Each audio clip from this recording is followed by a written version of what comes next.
মহিলা সাহাবী এসেছেন, এসে নবীজিকে বলছেন, ইয়া রাসূলুল্লাহ তাহিরনি, আমাকে পবিত্র করুন, আমি একটা অন্যায় করেছি, আমি বিশাল একটা অন্যায় করেছি। নবী সাল্লাল্লাহু আলাইহি ওয়াসাল্লাম বলছে, কি করেছো তুমি? তখন সে বলছে, আমি জিনা করেছি। নবী সাল্লাল্লাহু আলাইহি ওয়াসাল্লাম বলছেন, বাসায় যাও, বাসায় গিয়ে আল্লাহর কাছে তওবা করো, আল্লাহ পাক মাফ করে দিবেন। নবীজি এটাকে হাইড করতে চাচ্ছেন, কারণ কি, যখন আপনি কেস আদালতে নিয়ে যাবেন তখন তো উপায় নাই, আপনাকে তো বিচার করতেই হবে। তুমি বাসায় ফিরে যাও, তওবা করো, আল্লাহ মাফ করে দিবেন। সে মহিলা নাছর বান্দান, না, আমার বিচার করে দেন, আমার বিচার করে দেন, পরকালে আমি শাস্তি পেতে চাই না, দুনিয়াতে আমার বিচার করে দেন। নবী সাল্লাল্লাহু আলাইহি ওয়াসাল্লাম বলছে, তুমি কি গর্ভবতী হয়েছো? হ্যাঁ, জেনার কারণে আমি গর্ভবতী হয়ে গেছি। এরকম হচ্ছে না এখন? আর যে অ্যাবর্শন করছে না, ওই যে ক্লিনিকে গিয়ে, এটাও ট্রেন্ড হয়ে গেছে, হইল, সমস্যা কোথায়? কি এমন হয়েছে? আমার কি কেরিয়ার নষ্ট হয়ে গেছে? ফ্যামিনিস্ট নোংরা মেয়ে কোথাকার।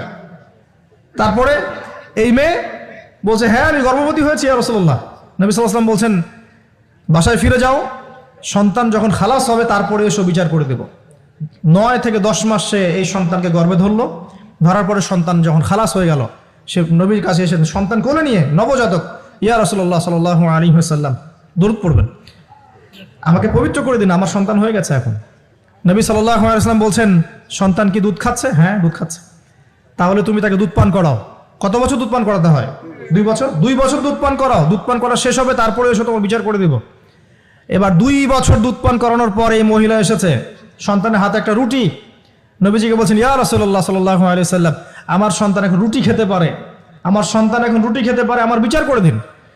তখন নবী সাল্লাল্লাহু আলাইহি ওয়াসাল্লাম বলছেন, সাহাবীরা, তোমাদের মধ্যে কেউ কি আছো এই সন্তানের দায়িত্ব নিবে? একজন আনসার সাহাবী বলছেন, আমি দায়িত্ব নিব। তখন এই আনসার সাহাবীর কোলে নবী সাল্লাল্লাহু আলাইহি ওয়াসাল্লাম এই বাচ্চাকে তুলে দিলেন।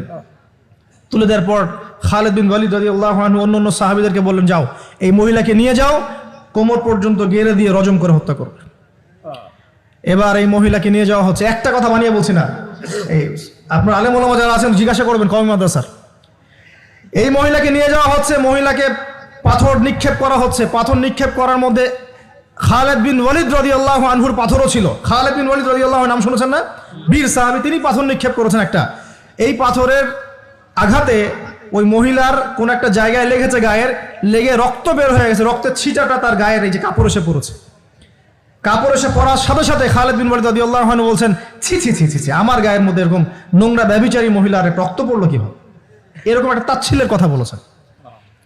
তখন নবী সাল্লাল্লাহু আলাইহি ওয়াসাল্লাম বলছেন, হে খালিদ, তুমি থামো, হে খালিদ, তুমি চুপ করো। তুমি জানো এই মহিলা এই 2 বছরে 3 বছরে এত তওবা করেছে আল্লাহর কাছে, এই সমস্ত তওবা যদি মদিনাবাসীর মধ্যে বন্টন করে দেওয়া হয় তবুও কম হয়ে যাবে। আর আমি এখন দেখছি মহিলা জান্নাতে সাঁতার কাটছে।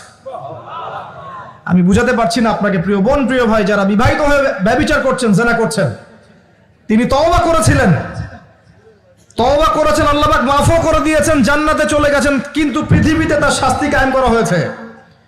বিবাহিত ব্যক্তি ব্যভিচার করে ফেললে তার পৃথিবীতে বেঁচে থাকার অধিকার সে হারিয়ে ফেলে। আর এই পাপটাকে আমাদের সমাজে এত সহজ বানিয়ে দেওয়া হয়েছে, যে যার সাথে ইচ্ছা পরকীয়া করতে পারে।